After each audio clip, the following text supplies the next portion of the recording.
राधे। दोस्तों, कुछ दिन पहले आईपीसी और सीआरपीसी में परिवर्तन कर दिए गए मौजूदा सरकार के द्वारा। मोदी गवर्नमेंट ने आईपीसी भी बदल दी, सीआरपीसी भी बदल दी।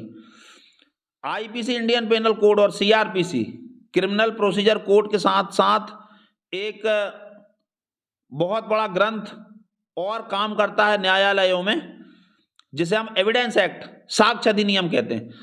साक्ष्य अधिनियम के अंतर्गत according to evidence act here से एविडेंस मान्य नहीं है, अर्थात कही सुनी बातों को माना नहीं जाता। जैसा कि मुंशी प्रेमचंद जी ने कहा है कि जब तक कोई व्यक्ति आपके सामने न कहे कि आप ऐसे हो, तब तक यही मानना चाहिए कि उस व्यक्ति ने उस बात को नहीं कहा। ऐसा हुआ कि एक महिला ने पुत्र को जन्म दिया, उसकी शादी को 1.5 वर्ष का समय हुआ था।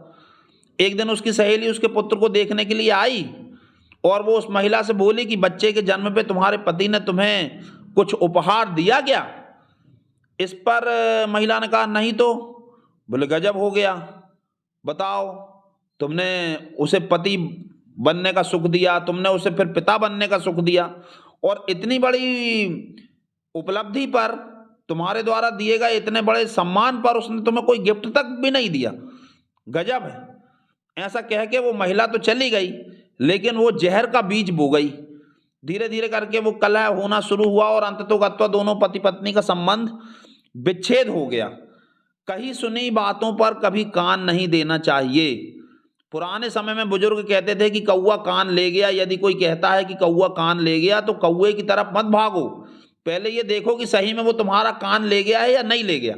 इसका अर्थ ये होता था कि कही सुनी बातों पर ध्यान नहीं देना चाहिए।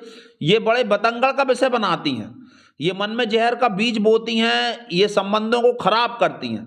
इसलिए आप कही सुनी बातों पर बिल्कुल ध्यान ना दें।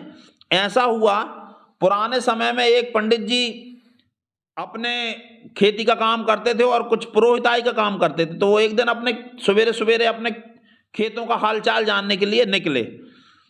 उनके सिर पर एक बगुले का पंख गिर गया।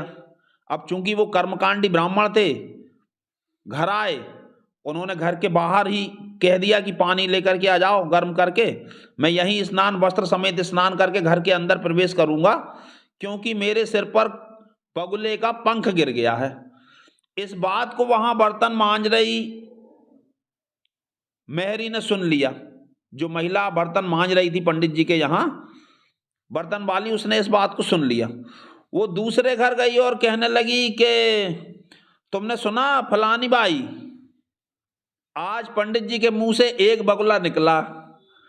अब वो महिला फिर दूसरी महिला के घर गई, जिसको उन्होंने कहा था एक बगुला निकला।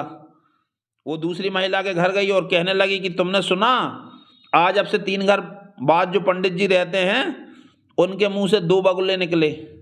फिर वो और आगे पहुंची तो बोले 2 बगुले और 1 खरगोश निकला। बात बढ़ते गई, दोपहर होने तक, शाम होने तक तो ऐसा हुआ कि पंडित जी सर्कस कर रहे हैं, उनके मुंह से तरह तरह के जानवर निकल रहे हैं। पंचायत बैठ गई, पंचायत बुलाई गई।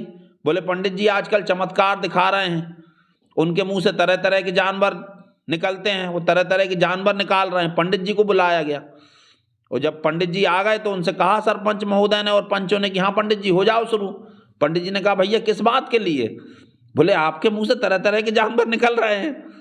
पंडित जी ने उनको देहाती भाषा में, चूंकि वो बुजुर्ग थे और ब्राह्मण थे, पुराना समय था, पंडित जी ने देहाती भाषा में उनको 2-3 गालियां दी और कहा नालायको, कोई भी बात पे विश्वास करने के पहले उसकी तस्दीक तो किया करो। पंचायत बुला के और मुझे पंचायत बिठा के मुझे बुला लिया, ये तो अच्छा हुआ कि मैं हूं, कोई और होता तो कुछ और भी हो सकता था, कुछ अनर्थ भी हो सकता था।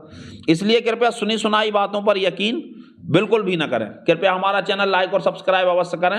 राधे राधे।